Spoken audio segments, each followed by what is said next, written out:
Darren, so good to see you once again. I know, I get to see you all week, every week. It's great. Yeah, but now you're going to the Tonys, like for real, it's really happening. Two nominations. Yeah, that's right. I suppose that's right. I guess I am. You're a nominated actor yes. and a nominated producer. Whoa. As someone who has really dedicated time and energy and mental space and love to this community, what does this all mean to you right now? Listen, my love for this, it's unconditional. You know, it's not so we can be recognized in these certain ways. And of course, nobody will believe you when you say that. They're like, yeah, right. But it's true. Like the W is just getting to be here. It's just my favorite thing. So getting to just be around it and talk about it at this level is like one of the great joys of my life. Yeah. The Tonys happen to be an extension of that. The Tonys become this magnifying glass to just a slightly larger stage, at least for a national and now international dialogue because of social media. And to have this community or any of the things that are going on in this community get that kind of spotlight, that's what's really exciting. Many, many years ago when I first met you, when you were doing How to Succeed, you said, the thing I want to do is an original musical. Yeah, exactly. And I want to be in a role and be able to not just drop in for a few weeks. I want to bask in being in a Broadway show. And now that to me is the dream you really wanted. And now you're like so deep into a run. Yeah. So how great does that feel? That really is, talk about the W, what the win is. It's one of the greatest possible things that could be happening in my life. Professionally, personally, creatively, emotionally, spiritually, all the things that I've said in the past and will continue to say for the rest of my life. You know, there's a moment in our show where Oliver's trying to catch a firefly. This is a great little comparison. And Claire says, just stand still, right? And there's a lot of poetry to that, of like, just staying your course and letting those fireflies kind of show up in front of you and making it something that is much more easy to, because we are most of our lives like running around trying to grab these moments.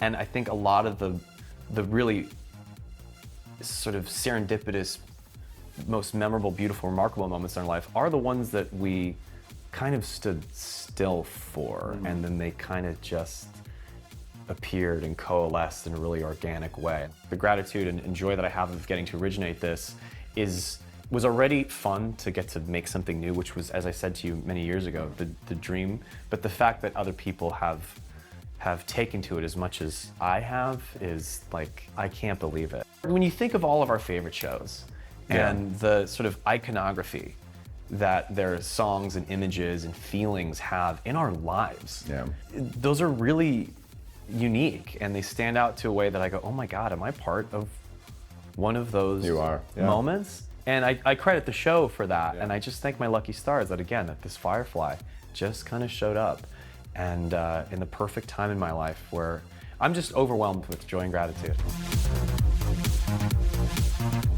You've had a lot of humility about your talent, and you always kind of say like, I'll leave those big shows to the people with the real talent. And you've always sort of you've always like sort of had this energy of like, I can do what I can do, but it's not necessarily like these other people. Yes, I still feel that way. And you've always kind of said like, I'll be back on Broadway if they let me. You've always had this, if they let me. Listen, you still feel that way? Again, art keeps imitating life with this show. This life is a limited time offer. Everything is transient. You know, nothing is guaranteed.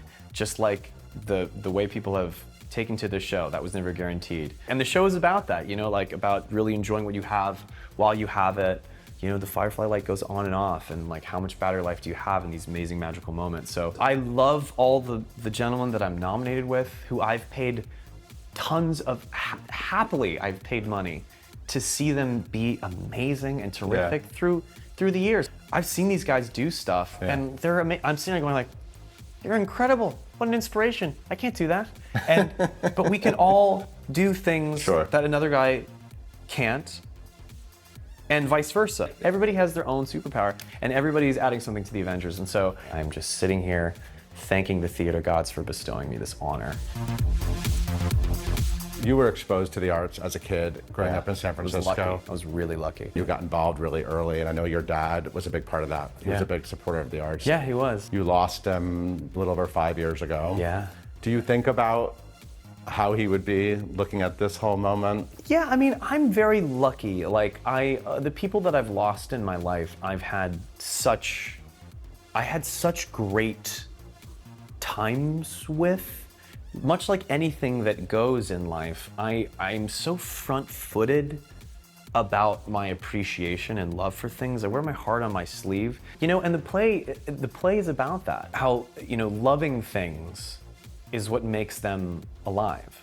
Even when they quote unquote go or are not here. You know, the way that we take care of their thought or their memory or what is left of them in the world, that action of putting love into something makes their battery life endure. Yeah, I think, you know, all the ones that I love that have checked out, I loved them then, I love them now, I'll forever love them, and they will forever love me. So I feel like it's all out there in a loving cycle of gratitude and paying that love forward.